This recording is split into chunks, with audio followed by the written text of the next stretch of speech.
Masih terdapat sejumlah isu seperti isu mobilisasi yang di dalamnya mencakup masalah transportasi, kemacetan, urbanisasi, hingga polusi udara yang menghambat terjadinya tujuan ke-11 SDGs tersebut. Berikut ini adalah uraian permasalahan tersebut dan juga solusinya dengan melakukan penjajakan atau benchmarking teknologi digital Korea Selatan dalam mengatasi isu mobilisasi. Permasalahan pertama berkaitan dengan mobilisasi adalah transportasi. Di DKI Jakarta memiliki berbagai masalah transportasi yang belum terpecahkan seutuhnya. Salah satunya belum terintegrasinya pengelolaan sistem moda transportasi di DKI Jakarta dengan baik. Selama ini, pengelolaan lalu lintas berjalan masing-masing, tidak ada pengelolaan jadi satu. Pemprov DKI hanya mengelola jalan, stasiun dikelola PT KAI, bus yang lewat jalan dikelola PT Transjakarta, dan satu lagi angkutan ojek online dikelola masing-masing perusahaan. Tidak sinkronnya tata transportasi ini maka akan melahirkan masalah, yakni kemacetan. Korea Selatan, khususnya kota Seoul, pada awalnya juga mengalami masalah serupa dengan Jakarta.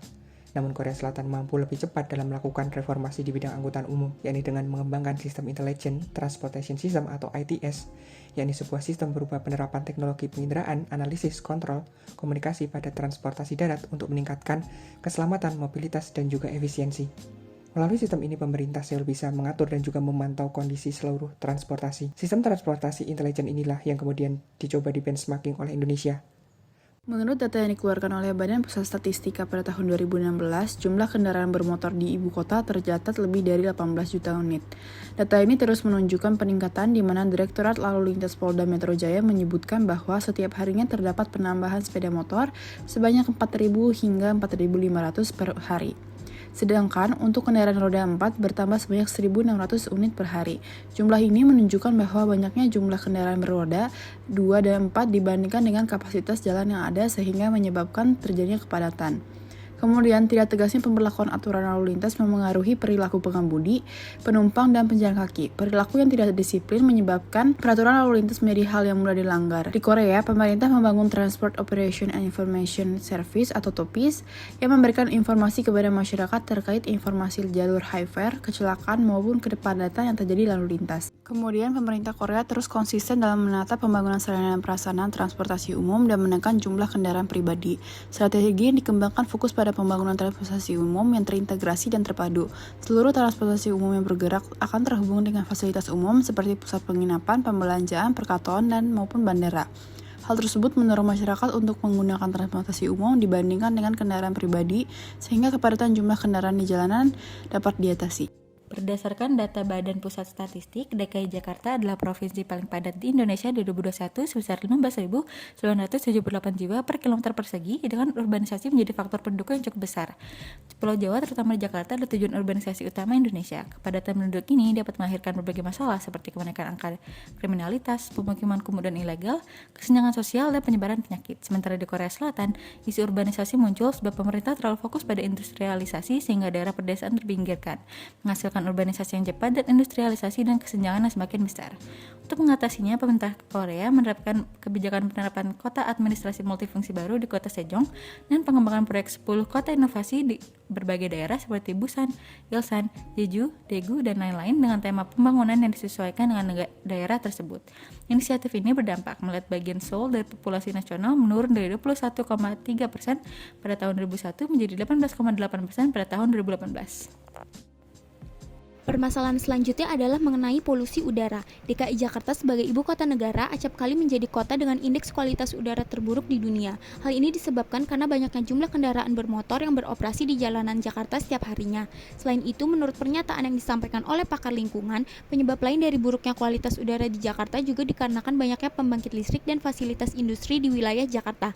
Bahkan pada tanggal 22 Juni silam, Jakarta menempati posisi pertama sebagai kota dengan kualitas udara terburuk di dunia dengan perolehan skor mencapai 163 yang berarti udara di Jakarta tidak sehat. Di Korea Selatan, hal serupa juga pernah terjadi, di mana pada tahun 2019, Seoul yang merupakan ibu kota Korea Selatan tertutup dengan kabut yang diakibatkan oleh polusi udara. Saat itu, pemerintah kota Seoul segera mengambil langkah dengan membuat hujan buatan untuk mengurangi debu yang berterbangan. Upaya lain yang dilakukan pemerintah kota Seoul adalah dengan mengubah beberapa jalan tol menjadi taman gantung, mengubah jalan layang menjadi ruang terbuka hijau, hingga memanfaatkan teknologi robot untuk memantau kualitas udara di daerah industri. Untuk mengatasi kemacetan, berikut adalah gagasan kami yang diadopsi dari hasil benchmark dengan Korea Selatan. Yang pertama adalah memanfaatkan teknologi kamera dan juga sensor yang ditempatkan pada jalan-jalan raya untuk menghitung jumlah kendaraan serta mengatur lampu lalu lintas melalui data center terpusat. Ketika terjadi kemacetan, lampu hijau akan menyala lebih lama agar kendaraan tidak berhenti dan juga menumpuk. Begitupun juga dengan sebaliknya. Selain itu, pemerintah juga dapat membuat aplikasi yang mengintegrasikan seluruh transportasi umum di DKI Jakarta seperti KRL, MRT, LRT, Transjakarta hingga ojek online. Melalui aplikasi ini, masyarakat dapat mengetahui jadwal keberangkatan setiap jenis transportasi. Selain itu, dengan satu kali klik, masyarakat dapat mengetahui transportasi apa saja yang perlu ditumpangi dan rute apa saja yang perlu dilalui untuk mencapai tujuan. Hal ini akan memudahkan masyarakat dalam menggunakan transportasi umum, sehingga berpotensi mengurangi penggunaan kendaraan pribadi. Kemudian, menindaklanjuti pembuatan jalan khusus sepeda di DKI Jakarta. Pemerintah juga perlu untuk memperbanyak akses sepeda publik di setiap kawasan perkantoran, perbelanjaan, hingga tempat pemberhentian transportasi umum. Nantinya masyarakat dapat mengakses sepeda tersebut dengan terlebih dahulu mendaftarkan diri di aplikasi tadi dan membayar biaya sewa melalui aplikasi tersebut. Dengan apa yang sudah dibahas oleh rekan saya, bahwa transportasi ini juga erat kaitannya dengan kemacetan, padatnya transportasi yang berjalan dalam ibu kota membuat banyaknya kendaraan yang melintas menyebabkan kemacetan terjadi. Jika dilihat dari negara yang sedang di-benchmark, yaitu Korea Selatan, integrasi transportasi melalui Intelligent Transport System yang sudah diterapkan Korea Selatan menjadi referensi bagi Indonesia guna untuk diadopsi.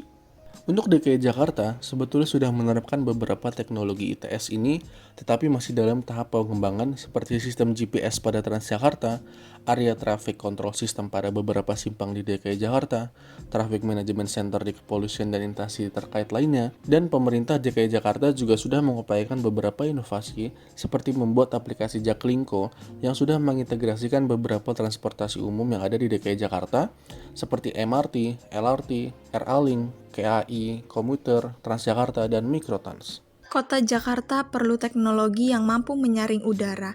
Adapun teknologi yang dapat dimanfaatkan Kota Jakarta dalam mengurangi polusi udara adalah dengan mendirikan menara anti polusi. Menara ini dirancang menggunakan teknologi ionisasi untuk menghasilkan udara bersih di ruang terbuka dengan bentuknya yang menyerupai mesin vakum cleaner raksasa yang ditempatkan di ruang terbuka publik yang ada di Kota Jakarta. Menara anti polusi ini hanya membutuhkan daya listrik sebesar 1170 watt dalam pengoperasiannya dan dapat dibangun dengan ketinggian 7 meter serta mampu membersihkan polusi udara yang ada di Jakarta sekitar 30.000 meter kubik polutan per jamnya. Cara kerja menara anti polusi ini dengan melepaskan ion positif ke udara yang kemudian akan menempel ke partikel atau debu halus. Kemudian, partikel ion negatif akan menarik ion positif kembali ke dalam, sehingga polutan dan debu halus yang masih dapat dijangkau oleh menara anti polusi ini disimpan di menara dengan penyaringan udara kotor dari atas, lalu mengeluarkan udara bersih melalui keenam ventilasi di sisinya. Partikel debu halus yang terkumpul akan direkatkan hingga menjadi batu permata. Setiap batu yang dihasilkan merupakan penyaringan dari 1.000 meter kubik udara. Masalah kepadatan penduduk di DKI Jakarta masih terbilang sangat padat, apalagi dengan adanya rumor bahwa Jakarta akan mengalami tenggelam pada tahun 2050. Diakibatkan banyaknya orang yang berimigrasi ke DKI Jakarta dan membangun di tanah yang kosong sehingga tidak adanya lagi resapan air ketika hujan sedang melanda. Ada beberapa gagasan yang akan kami utarakan.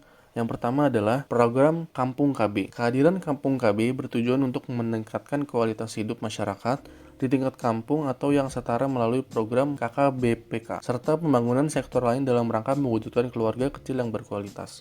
Yang kedua adalah program transmigrasi, yang artinya adanya upaya memindahkan penduduk dari suatu daerah yang penduduknya padat ke daerah lain di dalam wilayah Indonesia. Korea Selatan memiliki beberapa kota terpadu yang digunakan untuk mengurangi kepadatan penduduk. Sama halnya di Indonesia yang memiliki proyek pengembangan perkotaan nasional yang merupakan proyek kolaborasi dalam pengembangan perkotaan yang memadukan program investasi infrastruktur. Di Indonesia, ada beberapa kota terpadu seperti Kota Terpadu Desa Tanjung Mas Rejo dan Desa Wonosari, Kecamatan Mesusuji, Provinsi Lampung.